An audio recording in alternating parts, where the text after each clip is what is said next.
Good morning children. Basic English గ్రామర్లో భాగంగా ఈరోజు మనం నేర్చుకోబోయేటువంటి టాపిక్ ఏది అంటే నౌన్.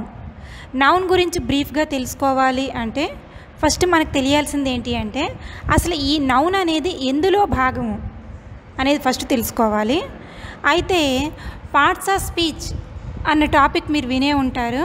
అసలు పార్ట్స్ ఆఫ్ స్పీచ్ అంటే ఏంటి అంటే ఏదైనా ఒక వాక్యాన్ని మనం తీసుకున్నట్లయితే దానిని పార్ట్స్ అంటే ఏంటి, భాగాలుగా విడగొట్టడం.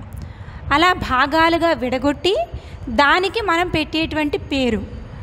ఇంగ్లీష్లో టోటల్గా చూసుకున్నట్లయితే 8 పార్ట్స్ ఆఫ్ స్పీచ్ ఉన్నాయి. టోటల్గా 8 parts of speech we have in English. అందులో first one noun, second one pronoun, third adjective, fourth one verb, fifth one adverb, sixth one preposition, seventh one conjunction and eighth one interjection. అందులో ఫస్ట్ది మనకు noun. ఆ noun గురించి తీసుకున్నట్లయితే అసలు noun అంటే ఏంటి, నౌన్లో ఎన్ని రకాలు ఉన్నాయి ఏంటి అనేది మనం ఫస్ట్ తెలుసుకుందాం. నౌన్ అంటే ఏంటి అంటే జనరల్గా మనకి చెప్తూ ఉంటారు ఏంటంటే animals names of animals, places, things, persons. అలా నౌన్ ఏదైనా ఒకదానికి మనం పెట్టేటువంటి పేరు నౌన్. అంత లాంగ్ డెఫినేషన్ కాకుండా ఇంకా షార్ట్గా నౌన్ అనే దానికి సూటబుల్ అయినటువంటి డెఫినేషన్ ఏది అంటే a naming word is a noun. Simple and gun shot definition. And naming word is a noun అంటే ఏంటంటే ఏదైనా ఒక దానికి, ఏదైనా కానీ దానికి మనం పెట్టేటువంటి పేరునే నౌన్ అంటారు. ఫర్ ఎగ్జాంపుల్ మన బాడీనే తీసుకున్నట్లయితే కళ్ళు, దానికి వాటికి చూసేటువంటి దానికి మనం పెట్టిన పేరు ఏది అంటే కన్ను. అలాగే వినికిడిని గ్రహించిన దానికి మనం పెట్టిన పేరు ఏది అంటే చెవి. అలాగే వాసన పీల్చిన దానికి మనం పెట్టిన పేరేంటి అంటే ముక్కు. అలాగా ఏది తీసుకున్నా దానికి మనం పెట్టిన పేరునే నౌన్. పర్సన్స్ అనేవి నౌన్స్ అన్నాం కదా. మానసి, డ్రైవర్, డాక్టర్, సోల్జర్, ఇలా ఎవరైనా వీళ్ళందరూ కూడా, driver is a person, doctor is a person. ఇలా ఎవరైనా పర్సన్స్ ఉంటే వాళ్ళ పేర్లు కానీ వాళ్ళకి కామన్గా మనం పిలిచేటువంటి పదాలు కానీ ఏదైనా కూడా నౌన్లోనికే వస్తాయి. అలాగే నెక్స్ట్ ప్లేసెస్ వైజాగ్. అలాగే పిల్లలందరూ చదువుకునే ప్లేస్ని ఏమంటారంటే స్కూల్ అంటారు. అలాగే మనం ఏదైనా వస్తువులు కొనుక్కోవాలంటే షాప్కి వెళ్తాం కదా, షాప్ అనేది కూడా ఒక ప్లేస్. అలాగే రూమ్. అలాగే కొన్ని పెద్ద విజయవాడ, హైదరాబాద్, వైజాగ్, ఇలా కొన్ని వాటికి కలిపి కామన్గా మన సిటీస్ అంటాం. అలా కామన్గా పిలిచేటువంటి సిటీ అన్న వర్డ్ కూడా నౌనే అవుతుంది. అలాగే థింగ్స్ అంటే వస్తువులు. For example camera, notebook, pen, pencil, మన చుట్టూ యూజ్ చేసేటువంటి బోల్డ్ థింగ్స్ ఉంటాయి. వాటన్నింటినీ కూడా మన నౌన్లోనికి తీసుకురావచ్చు. అలాగే కొత్తగా ఉన్నాయి, మనకు కన్ఫ్యూజ్ లేకుండా ఉన్నవి ఐడియాస్.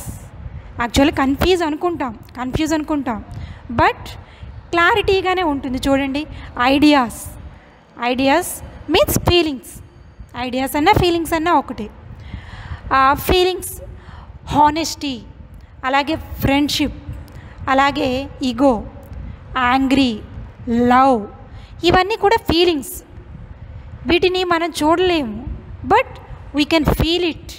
అలాంటి ఫీలింగ్స్ అన్నీ కూడా నౌన్లోనికే వస్తాయి. మన టైప్స్ ఆఫ్ నౌన్స్ గురించి నేర్చుకునేటప్పుడు వీటి గురించి ఇంకా బ్రీఫ్గా తెలుసుకుందాం. అలాగే యాక్చువల్గా యాక్షన్ అనేది వర్బ్. మన పార్ట్స్ ఆఫ్ స్పీచ్లో ఉండేటువంటి ఇది ఏంటంటే ఒక వర్డ్ అనేది ఖచ్చితంగా ఇదే అవుతుంది అని మనం చెప్పలేము. సెంటెన్స్లో అది వచ్చేటువంటి విధానాన్ని బట్టి దానికి పార్ట్స్ ఆఫ్ స్పీచ్ అనేది మారిపోతూ ఉంటుంది. యాక్చువల్గా యాక్షన్ అంటే వర్క్ అనేది వెర్బ్లోనికి వస్తుంది. అలా అని అది వెర్బే అని మనం కన్ఫామ్గా చెప్పలేము. సెంటెన్స్ని బట్టి అది ఒక్కోసారి నౌన్ కూడా అవ్వచ్చు. ఫర్ ఎగ్జాంపుల్ డ్యాన్స్, అలాగే డ్రీమ్ అంటే కలలు కనడం, అలాగే రీడింగ్ అంటే చదవడం, ఇది కూడా మనకి నౌన్లోనికే వస్తాయి. ఫర్ ఎగ్జాంపుల్ మీకు he is reading A book అనేటువంటి ఒక వాక్యాన్ని తీసుకున్నట్లయితే అందులో రీడింగ్ అనేది వెర్బ్. రెడ్ రీడింగ్, రీడ్స్, ఇలా రీడింగ్ అనేది వెర్బ్. ఇంకొక సెంటెన్స్ చూడండి, reading is a good habit.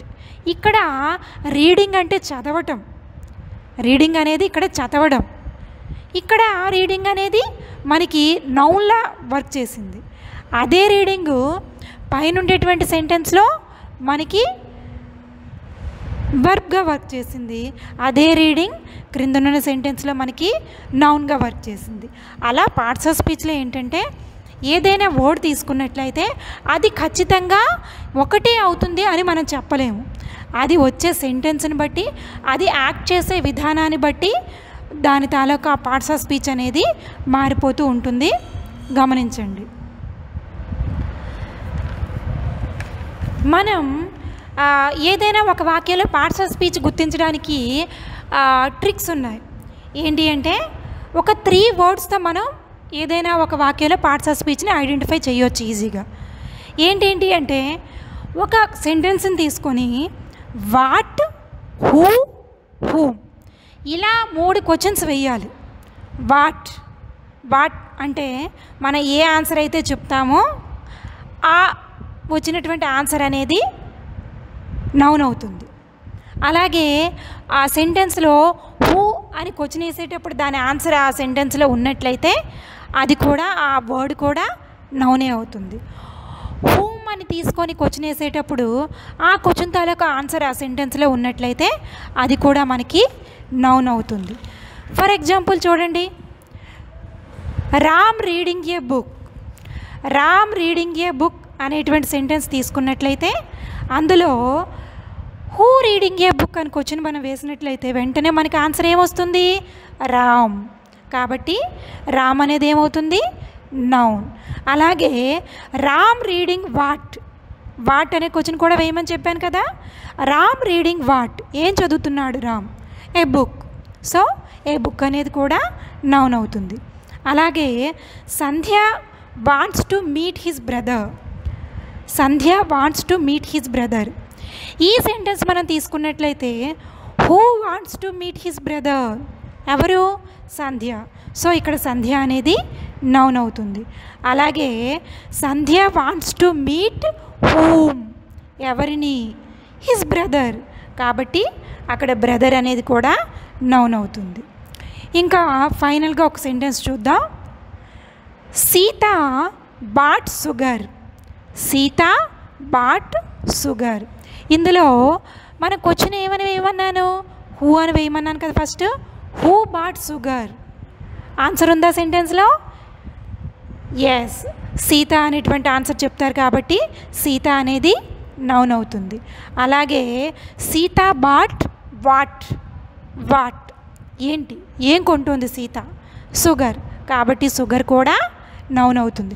యాక్చువల్గా మీకు డౌట్ రావచ్చు, క్లియర్గా పేర్లు కాబట్టి రాము, సంధ్య, సీత, ఇవి షుగర్, ఇవన్నీ కూడా పేర్లు డైరెక్ట్గా ఉన్నాయి కాబట్టి నౌన్ అని చెప్పేయచ్చు కదా. దానికి మళ్ళీ వాట్, హూ అని క్వశ్చన్స్ ఎందుకు వేయాలి మేడం అని అడగొచ్చు. బట్ ఇవి చాలా సింపుల్ సెంటెన్సెస్. కొన్నిసార్లు కొంచెం టఫ్గా సెంటెన్సెస్ ఇచ్చేటప్పుడు మన కన్ఫ్యూజ్ లేకుండా అలా ఆ 3 వర్డ్స్తో మన క్వశ్చనింగ్ వేసుకున్నట్లయితే మనకి ఈజీగా ఉంటుంది నౌన్ ఐడెంటిఫై చేయడం. ఓకే, జై హింద్.